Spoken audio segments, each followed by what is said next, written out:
Woo, okay. Unboxing glory time. Let's see what we got here. Never shot one of these videos before, but I wanted to give it a try, test out some gear. So you can see I already partially opened this bag to see what was in it. I've been waiting for this project for quite some time. I backed it on Kickstarter about 6 months ago, and it's finally here. They promised that it would ship in October. Big surprise, it didn't. Actually, the first round went out I think sometime in November, and then mine shipped in December, and here it is, January 2nd is the day I received it. So I think it's been over 6 months. I'll check my email for the confirmation and the payment, and I'll put that up on the screen as to when I actually bought it. And yeah, anyway, let's get to it. I've been looking forward to this because, well, in addition to training, traveling, and eating, I'm really into tech, and Bluetooth wireless headphones aren't all that new, but completely wireless headphones have really changed the way I work out and my commute, and so I wanted something a little bit better. I've actually been using these guys, the Samsung, I think there's some Galaxy whatever ones, for quite some time now. Autofocus. And I bought them refurbished, so you know, that might be why they have a problem, but the thing is, this case has at most like 3 charges in it, and the battery life of these while streaming Bluetooth is something between 45 minutes and an hour. It doesn't get through an entire gym session, and it's extremely disappointing. And also, if you charge it and you don't do anything with it, within 3 days the battery will just completely drain, and then when you put them in your ear, you'll have no juice for your workouts or your commute. So that's really disappointing. The sound quality is okay, it fits in your ear really well, and otherwise they work fine, but the battery has just been awful. So I felt the need to upgrade. That was 6 or 7 months ago, and this is the Zolo Liberty Plus. I believe there's another variant, the Zolo Liberty, and I forget what the difference is here. This one is better for some reason. I think it's got a longer battery life or something or other. I remembered when I bought it, but if you've ever funded something on Kickstarter, you tend to forget a lot of the details about the product. I'll link in the description. Oh, you can see my reflection on this thing. I'm terribly sorry. Let me just move myself. There we go. There it is. Fancy case and everything. You see the reflection of the camera? I'm actually doing this upside down, so it's kind of difficult. Wow, that does not want to come out. How is that supposed to come out? There's some tape here on the side that keeps it in place. Okay. Oh yeah. Oh yeah. We always live for this. This is the best part. Ah, crisp. Alright, there's that. The case actually has some charge in it. There are 3 light indicators here. 2 of them are good. That's interesting that it just kind of lit up by itself. The second I pulled it out, I didn't do anything to it, it just lit up. The case seems to be made of some sort of plastic with aluminum. Feels quite sturdy. There's power here on the side. Pretty disappointing is that it's a USB, it's micro USB, it's not USB-C. Come on. It's 2018, y'all.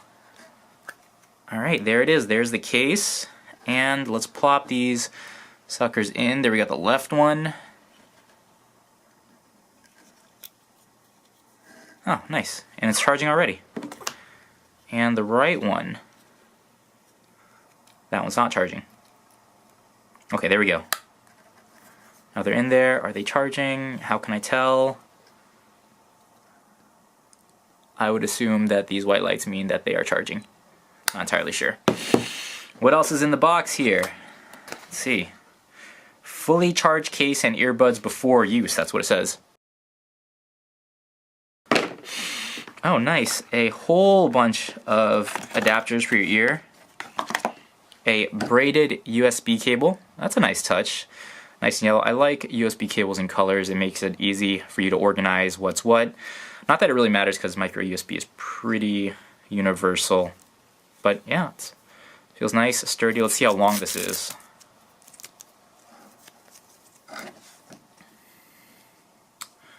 That is about 3 feet. 3 feet long, roughly. Micro USB, there we go. Liberty Plus owner's manual, documentation. Happy? Let's see what this is about. Tell your friends and let the world know. Unhappy. Customer service. That's cute. And then we have important safety information. All the standard documentation you would expect. And the adapters. We have, it looks like 3 different sizes for the outer ear adapter, and then 2 different sizes for the inner ear adapter, but then there's one's connected to the Zolo that's currently charging. And that's pretty much it. Yeah, okay. That's everything there. The earbuds, the case. There we go, sorry. The earbuds, the case, the ear tips, the grip fit jackets that go around micro USB cable, manuals and documentation. I'm going to download the app and I'm going to give it a test drive. I'll spare you from watching that. There we go. I'll give it a go and I'll let you know how I like it right now.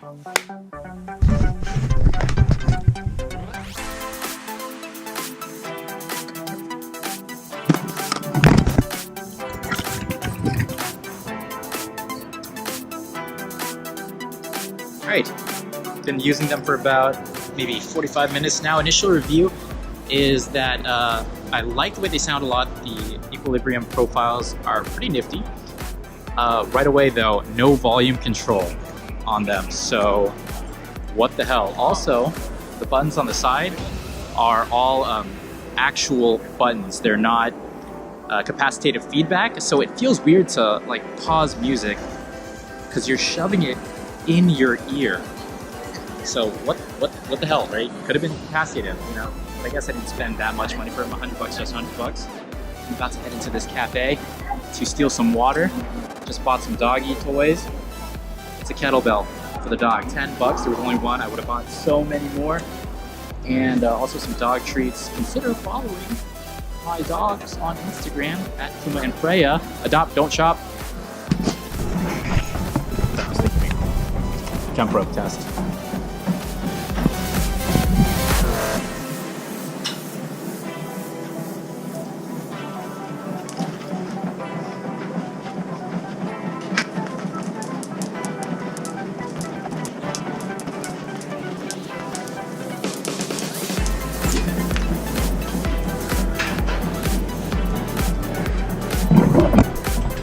It's probably like 300 single unders.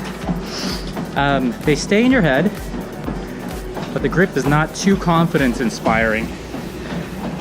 And the sound isolation is good enough that you can't actually hear your rope hit the ground.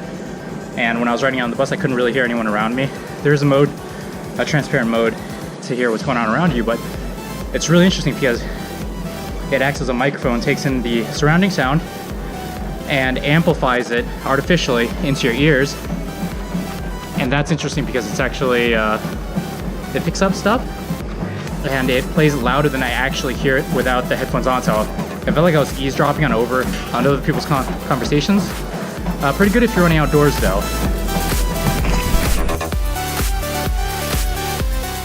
That was 15 burpees. At about as fast as I'm comfortable with doing. And they're still very snug in my ear. So that's about as intense as it's gonna get for me. I don't envision myself sprinting with them on. That seems dangerous anyway. So in terms of staying in your head, thumbs of approval, thumbs up, thumb approval, whatever. Funny thing is, I think there's more shaking with the jump rope. Maybe that's just because it's more frequent. They are heavier though than I was expecting, and they do bulge out quite a bit. Been listening consistently at 70% volume for an hour and 20 minutes, and I'll keep listening until the battery dies, which is right now. That was about 2 hours and 25 minutes of time. I got just streaming content about 65 to 75% of maximum volume, which is great. I mean, all I really needed to do is to get me on my commute somewhere and Then on my commute back to the gym and walk the dogs, which is exactly what I did, it died on me while I was listening to some YouTube and doing the dishes. A few closing thoughts here. You know, earlier I said that it's not capacitive touch, which is kind of annoying. It's only annoying 3/4 of the year, because during the winter when you're wearing gloves, it's actually really nice to have tactile buttons, because, you know, obviously the gloves are going to get in your way. You don't want to take them off every time you want to change a track. I used Google Assistant. That worked okay. It was kind of flaky, but it did work a few times, so I'm going to pass on judgment there. The other ones I have, the Samsung gear icons, don't really work that way, and I like that on this one. When you change the track just changes. It doesn't have a beep, and also when you're raising volume, it's the volume on your phone, so it's not the volume on the headset, and thus it doesn't have like some annoying alert that tells you you're raising volume, and also it doesn't give you a warning that says volume above a certain level is damaging to your hearing. I know that, right? I know that. I don't need to hear it every single time. And what else? The range. I parked my phone across my house, and I went through about 2 doors in the house, and that was about maybe 15 meters. Worked just fine. Towards the end, the last 5 minutes of streaming, I noticed that my right headphone started cutting out. Speaking of the right headphone, actually, the Gear Icon X, you can designate which headphone works to stream the music. So if I only want to wear the left one, I can designate that. If I only want to wear the right one, that works too. On this one, you can only do that with the right headphone. Yeah. Last little bit here, seemed durable enough. I like that. The case, I found out that if you shake it, that's when the lights go on. Right, that's cool to know. I don't remember, actually, let's find out what the advertised battery life per charge is.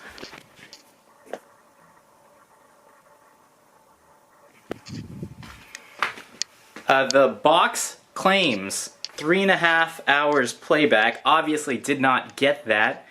I don't know, I wasn't expecting 3.5 hours. Really, that seems like a miracle. I do expect a good amount, just because it's a battery company that makes these. The case is supposed to be 48 hours, so I'm definitely going to put that to the test. If you have any questions, you know, hit me up in the comments. I'll do my best to get to you. And follow us, please. Thank you for following us at Train Travel Eat. If you liked the video, give it a thumbs up. If you didn't like the video, give it a double thumbs down. Peace.